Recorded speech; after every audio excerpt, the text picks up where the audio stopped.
Welcome back to learn with Mansi. ये हमारा part 3 है एडॉप्शन का। हम पार्ट 1 और पार्ट 2 में बाकी सेक्शंस कवर कर चुके हैं, सेक्शन 5 ऑनवर्ड्स। ये हमारा लास्ट पार्ट है, तो अगर आपने पहले के दो नहीं देखे हैं तो आई वुड रिकमेंड आप उन्हें देखो, तो ये समझना आसान हो जाएगा। अब हम बात करते हैं सेक्शन 13 टू 17 की। चलो, section 13, rights of adoptive parents to dispose of their properties.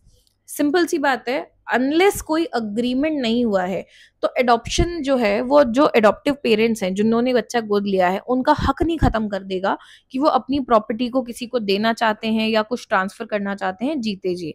ठीक है, subject to any agreement to the contrary, and adoption does not deprive the adoptive father or mother of the power to dispose of his or her property by transfer or by will. तो adoptive parents की, भाई मेरे पास एक जमीन है, ठीक है, मैंने एक बच्चा गोद ले लिया, पर वो जमीन में किसी को देना चाहती हूँ, बेचना चाहती हूँ, तो ऐसा नहीं है कि मेरा हक खत्म हो जाएगा कि क्योंकि मैंने अडॉप्ट कर लिया है तो वो अब मैं नहीं कर सकती, जमीन को बेच नहीं सकती या किसी और को नहीं दे सकती, मेरे वो हक नहीं खत्म होंगे। Section 14, determination of adoptive mother in certain cases.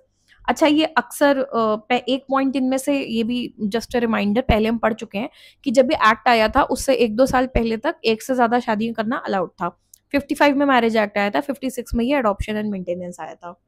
ये मैं पहले बता चुकी हूँ, मैं आगे इस बारे में फिर से बात होगी इसलिए बता रही हूँ। तो उस समय हिंदूज में भी एक से ज्यादा शादी करना अलाउड था। तो लेट्स अज्यूम किसी की 2 बीवियां हैं, ठीक है, और फिर 2-3 साल बाद ये एक्ट आ जाता है, तो अगर उसे बच्चा गोद लेना है उस आदमी को तो उसको अपनी हर वाइफ की परमिशन लेनी जरूरी थी। ये बात हमने पीछे पढ़ी थी, जस्ट रिमाइंडर। अब आगे पढ़ते हैं। कुछ केसेस में एडॉप्टिव मदर कौन है? अच्छा, यू हैव टू रियलाइज, एक होती है मदर जिसने जन्म दिया है, वो माँ हुई, एक होती है एडॉप्टिव मदर जिसने गोद लिया है, और एक होती है स्टेप मदर जो सौतेली माँ है। ठीक है, ये अलग अलग लोग होते हैं। तो एडॉप्टिव मदर कुछ केसेस में कौन है, इस एक्ट में हम वो बात करेंगे। अगर कोई हिंदू है जिसकी वाइफ जिंदा है, ठीक है, और वो हिंदू एक बच्चा अडॉप्ट करता है तो उसकी बीवी एडॉप्टिव मदर कहलाएगी। तो ये तो हम पहले ही पढ़ चुके हैं, आप अगर बच्चा अडॉप्ट कर रहे हो तो आप बीवी जिंदा है तो उसकी परमिशन के बिना नहीं कर सकते, अनलेस 2-3 कंडीशन थी, रेनंसिएशन, कन्वर्जन, अनसाउंड माइंड। ठीक है, तो अगर आप हिंदू हैं, आपकी वाइफ है और वो लिविंग है और आप एक बच्चा अडॉप्ट करते हैं, तो जो आपकी पत्नी हुई वो अपने आप उसकी एडॉप्टिव मदर बन जाएगी। सिंपल। आगे, अगर एडॉप्शन एक से ज्यादा बीवी के कंसेंट से किया गया, ये आज के डेट में वैलिड नहीं है, ये तब के लिए रूल था। तो जो सबसे सीनियर वाइफ है, मतलब आपकी 3 बीवियां हैं, तो जो सबसे पहली बीवी है वो उसकी एडॉप्टिव मदर कहलाएगी और बाकी दोनों जो होंगी वो उसकी स्टेप मदर्स कहलाएंगी। ठीक है, एडॉप्टिव मदर एक ही हो सकती है। थर्ड, अगर कोई विडोवर है यानी जिसकी पत्नी की डेथ हो चुकी है, या कोई बैचलर है यानी लड़का जिसने शादी नहीं की है, बेसिकली सिंगल आदमी है, चाहे वो शादी ना की हो चाहे वाइफ की डेथ हो गई हो, और वो बच्चा अडॉप्ट करता है, तो और वो कल को शादी करता है, ठीक है, तो जो शादी करेगा वो उसकी स्टेप मदर कहलाएगी, एडॉप्टिव मदर नहीं कहलाएगी। इसका जो मुझे समझ में आया वो ये था कि एक लड़का है, जैसे आप सेलिब्रिटी में एग्जाम्पल ले लो, सुष्मिता सेन है, उन्होंने एक बेटी अडॉप्ट की हुई है, वो उनकी मर्जी थी, ठीक है, कानून उन्हें अलाउ करता है। आज वो शादी करती हैं किसी से, जरूरी थोड़े है कि वो जो आदमी से शादी करना चाहती हैं वो उन बच्चों का लीगल फादर बनना चाहता है। Step father is a different thing, step father की बहुत सारी जिम्मेदारियां नहीं होती हैं, but the moment you become an adaptive father आप हर तरह से उस बच्चे के पिता ही कहलाओगे, आपकी हर जिम्मेदारी बनेगी और आपका हर हक भी बनेगा। आप मतलब कोई फर्क नहीं हो जाएगा एक नेचुरल फादर में जिसने जन्म दिया था वर्सेस एक एडॉप्टिव फादर में। ठीक है, तो हो सकता है वो इंसान शादी करना चाहता उनसे पर उन बच्चों का फादर नहीं बनना चाहता, adaptive father, proper legal father. तो ऐसे में अनलेस वो बाय चॉइस कल को उन्हें अडॉप्ट कर ले, वो बात अलग है। बट अगर कोई विडोवर है या बैचलर है और वो कल को बच्चा गोद लेने के बाद शादी करता है, तो जो उसकी वाइफ आएगी वो उन बच्चों की स्टेप मदर कहलाएगी। सिमिलरली अगर कोई विडो है यानी कोई विधवा है या कोई अनमैरिड लड़की है जो एक बच्चा अडॉप्ट करती है और वो कल को शादी करती है, उसका हस्बैंड आता है फैमिली में, तो जो वो है वो स्टेप फादर कहलाएगा। सिंपल। आगे बढ़ते हैं। Section 15, valid adoption can not be cancelled. देखो, मजाक नहीं है गोद लेना, तो ये बहुत बड़े फैसले होते हैं, बहुत सीरियसली लिए जाने चाहिए, और ये परमानेंट सब्सक्रिप्शन है भाई, ऐसा नहीं है कि मजा नहीं आया वापस ले लो, it does not work like that. ठीक है, तो नो एडॉप्शन जो वैलिड वे में किया गया, यानी इस एक्ट के हर नियम कायदे कानून को फॉलो करते हुए, प्रॉपर साइंस है, प्रॉपर डॉक्यूमेंट रजिस्टर्ड सब कुछ है, कोई भी एडॉप्शन जो वैलिड तरीके से किया गया है कैंसिल नहीं हो सकता, चाहे तुम कुछ कर लो। तो माता पिता जिन्होंने गोद लिया था बच्चे को, वो अडॉप्शन कैंसिल नहीं कर सकते, और जो बच्चा है जो अडॉप्ट हुआ है वो भी उन्हें रिनाउंस नहीं कर सकता। ऐसा नहीं है कि वो बच्चा 5 साल बाद बोल दे कि मैं नहीं मान रहा इन्हें माता पिता, मुझे नहीं चाहिए, मुझे नहीं चाहिए, ऐसा नहीं होता।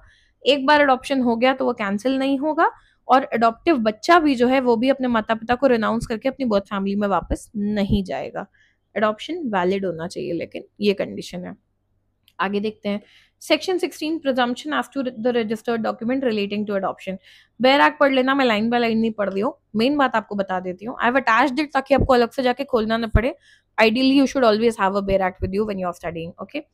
कोई भी डॉक्यूमेंट है जो रजिस्टर्ड है किसी लॉ के अंदर, बेसिकली किसी कानून के तहत कोई डॉक्यूमेंट बना हुआ है और वो प्रोड्यूस किया जाए कोर्ट में, जो ये दिखाता हो कि देखो एडॉप्शन हुआ है, प्रॉपर दोनों पार्टीज के साइन है, दोनों पेरेंट्स के साइन है, सब कुछ रजिस्टर हुआ है, सब हुआ है, तो कोर्ट प्रिज्यूम कर लेगी कि वो अडॉप्शन वैलिड है। बेसिकली कोर्ट उस डॉक्यूमेंट की तहकीकात कराने नहीं जाएगी कि ये अडॉप्शन सही है कि नहीं, पहले हमें कंफर्म करके बताओ। अगर जो रिक्वायरमेंट्स हैं लीगली वो सारी फुलफिल्ड दिख रही हैं कोर्ट को अपने नजर में, जो जो रिक्वायरमेंट है, तो कोर्ट मान लेगा, प्रिज्यूम करेगा कि अडॉप्शन वैलिड है, अनलेस कोई और आके प्रूव ना करे कि नहीं नहीं देखो वैलिड नहीं है। सिंपल सी बात है।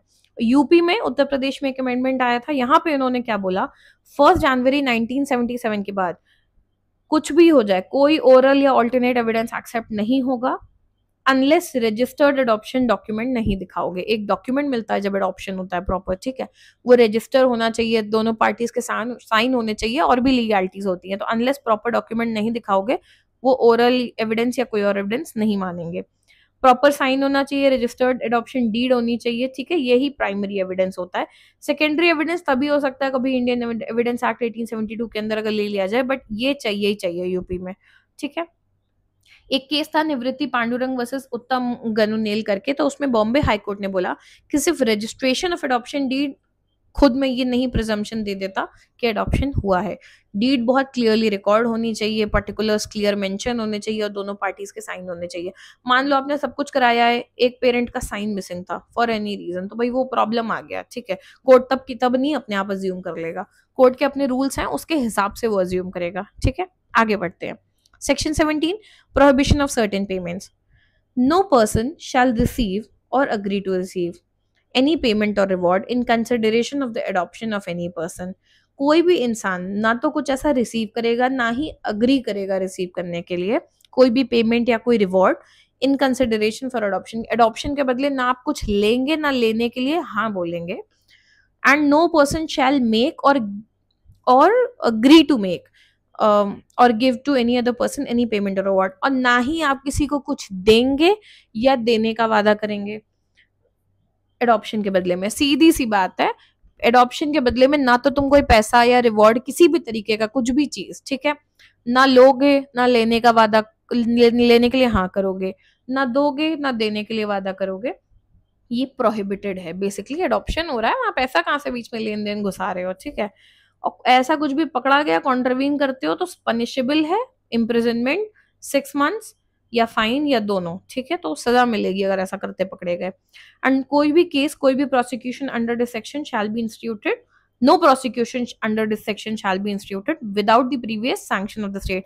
स्टेट गवर्नमेंट के सैंक्शन के बिना इस सेक्शन के अंडर प्रोसिक्यूशन नहीं होगा अनलेस स्टेट गवर्नमेंट या कोई ऑफिसर जो उन्होंने अपॉइंट किया है वो सैंक्शन ना करे। बहुत सिंपल सा एक्ट है। क्विक रिवीजन करते हैं। Section 13 right of adoptive parents to dispose of their properties, उनका जो अपनी प्रॉपर्टी पे हक है ट्रांसफर करने का, किसी को बेच दो, कुछ कर दो, अपनी विल में किसी और के लिए छोड़ दो, वो छिन नहीं जाएगा, वो बना रहेगा। Section 14 determination of adoptive mother, Hindu है, बीवी है, जिंदा है, उसकी अडॉप्ट करता है बच्चे को तो वो अडॉप्टिव मदर बन जाती है। एक से ज्यादा पत्नी थी पुराने केस में तो सीनियर मोस्ट वाली अडॉप्टिव मदर, बाकी स्टेप मदर बन जाएंगी। विडोवर है, बैचलर है, बच्चा अडॉप्ट करता है, फ्यूचर वाइफ आएगी, स्टेप मदर कहलाएगी। विडो है, अनमैरिड वुमन है, फ्यूचर हस्बैंड आएगा, स्टेप फादर कहलाएगा। सिंपल बात। सेक्शन 15 वैलिड अडॉप्शन कैंसिल नहीं कर सकते, माँ बाप बच्चे को वापस नहीं कर सकते कि अडॉप्शन कैंसिल करो, बच्चा अपने अडॉप्टिव पेरेंट्स को डिनाई नहीं कर सकता, रिनाउंस नहीं कर सकता कि मैं इन्हें माँ बाप नहीं मानता, मानना तो पड़ेगा, ठीक है।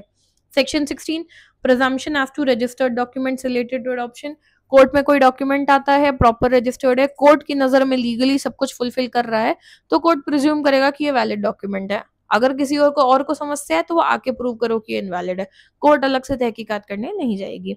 Section 17 prohibition of certain payments, ना तो आप कुछ पैसा देंगे या देने का वादा करेंगे, पैसा या रिवॉर्ड या कुछ भी, ना आप लेंगे या लेने के लिए अग्री करेंगे। अग्री भी करते पागल, एक होता है लिया नहीं पर हाँ बोला था मैंने, कि जैसे बोलते हैं मैंने बोला था मैं 50 लाख लूंगी, पर उससे पहले ही बात दब गई या पुलिस में मुद्दा उड़ गया वॉट एवर, तो मैंने लिया तो नहीं, ऐसा नहीं है। लेने का वादा भी किया तो भी फंसोगे, पनिशेबल है, सजा मिलेगी 6 महीने, फाइन या दोनों। ठीक है, सिंपल। यहाँ हो गया एडॉप्शन खत्म। तो हमने सेक्शन 5 to 17 पूरा एडॉप्शन खत्म कर लिया है। पार्ट चैप्टर 3 जो था मेंटेनेंस, वो हम इससे पहले कर चुके हैं। तो अब हम हिंदू मैरिज एक्ट पूरा पढ़ चुके हैं, हम Hindu adoption and maintenance act पूरा कर चुके हैं। अगले लेक्चर्स में हम हिंदू लॉस आगे कंटिन्यू करेंगे। आई होप आपको ये सीरीज पसंद आ रही है। Do live in your comments, do like share and subscribe. Thank you, stay tuned.